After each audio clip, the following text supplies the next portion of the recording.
semua sahabat Infonea dimanapun berada. Episode menyusuri jejak sejarah migrasi dan kampung Bugis di Pulau Dewata, Bali. Jangan di-skip, tonton sampai habis, agar kita sama-sama tahu jejak sejarah suku Bugis di Nusantara. Dan bila sekiranya berkenan, bantulah channel Infonea dengan cara like dan subscribe atau berkomentar, membagikan video ini. Sebelumnya kami dari Infonea ucapkan banyak terima kasih.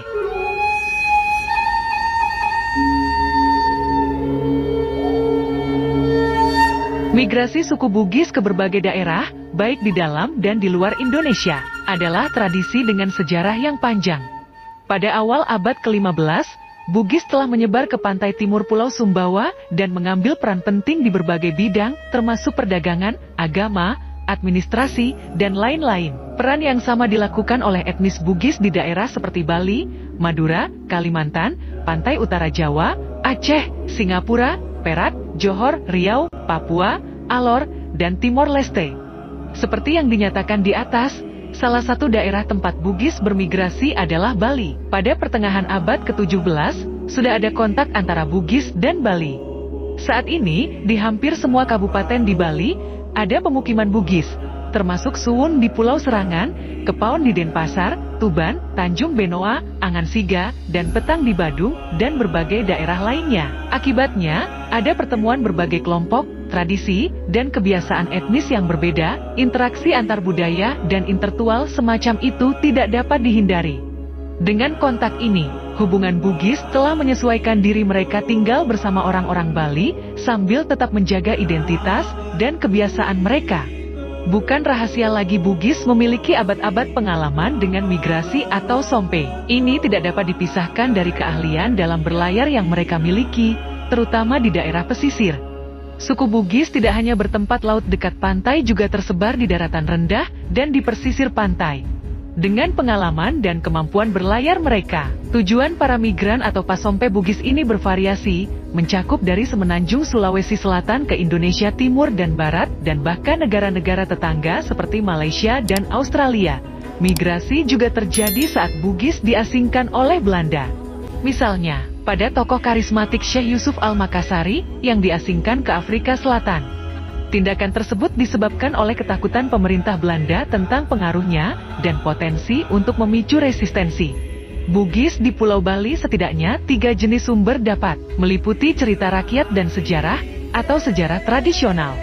Pada tahun 1992, James Dananjaja mengumpulkan 10 cerita rakyat dari Bali. Salah satunya berjudul Legenda Asal-Usum Nama Buleleng dan Singaraja, yang mengindikasikan hubungan antara Bugis dan Raja pertama Buleleng, Gusti Gede Pasekan. Dikatakan bahwa Gusti Gede Pasekan mampu menggunakan kekuatan magisnya untuk membebaskan sebuah kapal Bugis yang terdampar di pantai Panimbangan, Pulau Serangan di Singaraja. Sementara itu, dikatakan dalam cerita rakyat dan tradisi untuk menjadi tempat di mana beberapa Bugis buronan bersembunyi sambil melarikan diri dari penguasa Dutch East India Company atau Verenigd Oostindische Compagnie, VOX. Selain itu, kedatangan Bugis di Bali dapat diperkirakan berdasarkan kuburan yang ditemukan di berbagai pemakaman Bugis. Mengikuti perang antara kerajaan daerah, masyarakat Sulawesi Selatan mulai melawan kekuatan kolonial Belanda, sebuah pertarungan yang berlangsung ke abad ke-20. Pada gilirannya, diikuti oleh upaya untuk menjaga kemerdekaan Indonesia dan mengatasi pemberontakan di TII pada tahun 1950. Kontribusi dari faktor-faktor ini terhadap migrasi yang sering terjadi pada Bugis tidak dapat terhindarkan. Perjanjian Bongaya adalah faktor lain yang berkontribusi pada migrasi Bugis dari Sulawesi Selatan. Periode setelah jatuhnya Makassar bertepatan dengan fragmentasi Gelgel dan kenaikan kerajaan Bali baru. Anggota bangsawan yang tidak puas dengan perjanjian Bongaya mulai mengembara ke Pulauan Karaeng Galesong dan I Maninrori dari kerajaan Goa tinggal di Bali sekitar 1673, dan bersama dengan etnis Bugis lainnya, bertindak sebagai penguasa di perairan Madura dan Jawa Timur, atau sebutan Belanda sebagai bajak laut. Daeng Tulolo bekerja sama dengan Karaeng Jaranika untuk mendukung masyarakat Sumbawa dalam usaha mereka untuk mencegah orang Bali merebut kendali Lombok. Karaeng Jaranika terbunuh saat melawan Karangasem di Lombok. Beberapa narasi Bali menyebut konflik dengan satu, Saya Kraheng, yang kadang-kadang dikatakan sebagai Raja Lombok. Satu legenda menyebutkan sebuah pemberontakan oleh Pabret Sumbawa melawan Ki Pasek Tulamben, Guru Port, Syah Bandar, Tulamben di Karangasem. Beberapa sejarawan telah menulis bahwa pembentukan komunitas Bugis di Bali, termasuk sebagai Loloan, Jembrana, Bali Barat, terjadi karena Makassar jatuh ke perusahaan India Belanda. Kekalahan mengarah banyak orang Bugis yang bermigrasi ke berbagai bagian kepulauan Indonesia, di mana orang-orang di bawah Daeng Nakoda mendirikan Kampung Bajo sekitar tahun 1669. Jembrana kemudian diperintah oleh Arya Pancoran, lebih dikenal dengan Gusti Ngurah Pancoran, memberi izin kepada para perantau Bugis ini untuk membangun perkampungan mereka di Loloan Barat, dekat perkampungan Bali di Yeh Kuning. Dalam catatan tentang sejarah Islam di Buleleng, penyebaran Bugis di pantai tertentu dan terkenal sebagai bajak laut di sepanjang pantai utara Bali. Bahkan sampai hari ini, banyak etnis Bugis dan Mandar di wilayah Gerokga dengan budaya mereka yang unik. Nama etnis Bugis dan Bajo atau Bugis Bajo juga termasuk dalam kisah Jayaprana Layonsari dan Kandra Sengkuala. Bugis Bajo terkenal sebagai bajak laut di daerah Lingga, di muara Sungai Banyumala, yang dipimpin oleh Aji Mampa, tapi tidak lama Aji Mampa dan Pengida kemudian tinggal di daerah yang sekarang dikenal sebagai Kampung Bugis. Bajo, Bej, dan Mandares menjadi kelompok etnis yang sama, meskipun tiga kelompok ini berbeda dan memiliki tradisi dan bahasa mereka. Kecenderungan untuk mempertimbangkan tiga kelompok etnis ini sebagai satu kelompok yang mungkin dikaitkan dengan keahlian berlayar bersama mereka.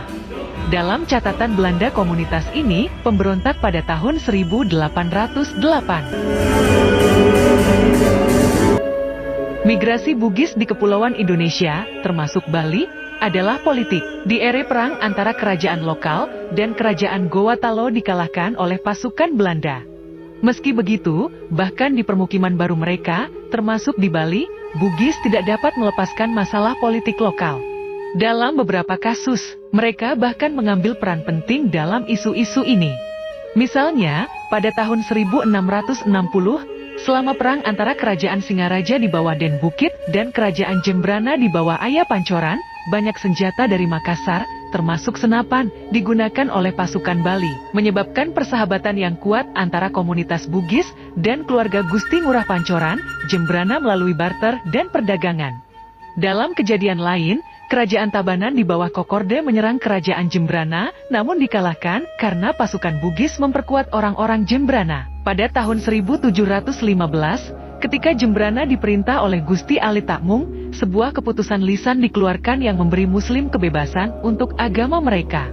Demikian juga, dalam perang antara kerajaan Badung di bawah Cokorde Pemecutan Tia dan Mengwi, banyak tentara Badung adalah etnis Bugis yang telah direkrut ke militer kerajaan. Kisah keterlibatan Bugis dan dukungan untuk kerajaan Badung dalam perangnya melawan kerajaan Mengwi telah dilewati dari berkat pasukan Bugis dipimpin tokoh Bugis dari Pulau Serangan. Dalam mencatat sejarah bahwa Bugis ada sebelum Belanda menaklukkan Makassar, namun relatif tidak signifikan.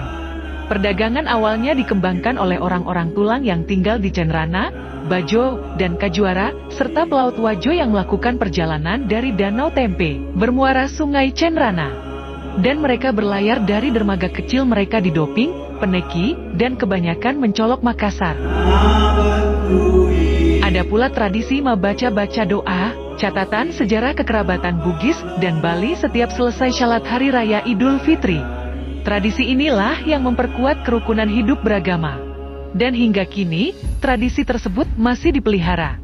Selain pura, di kampung ini terdapat pula Masjid As-Suhada merupakan saksi sejarah dari perkampungan Islam Bugis di Pulau Serangan.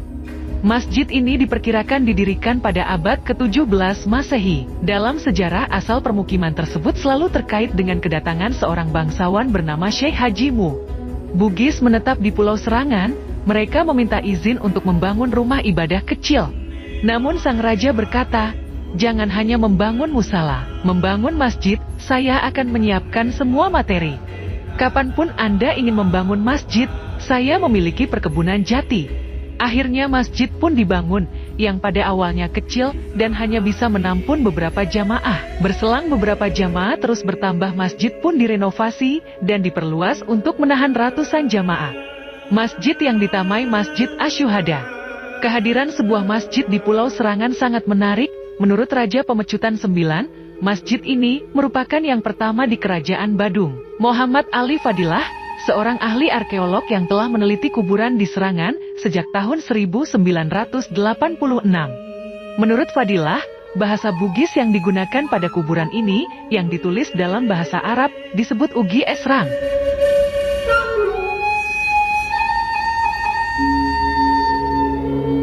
Oke sapoku semua, sekian dulu video kali ini, Sejarah Bugis di Nusantara.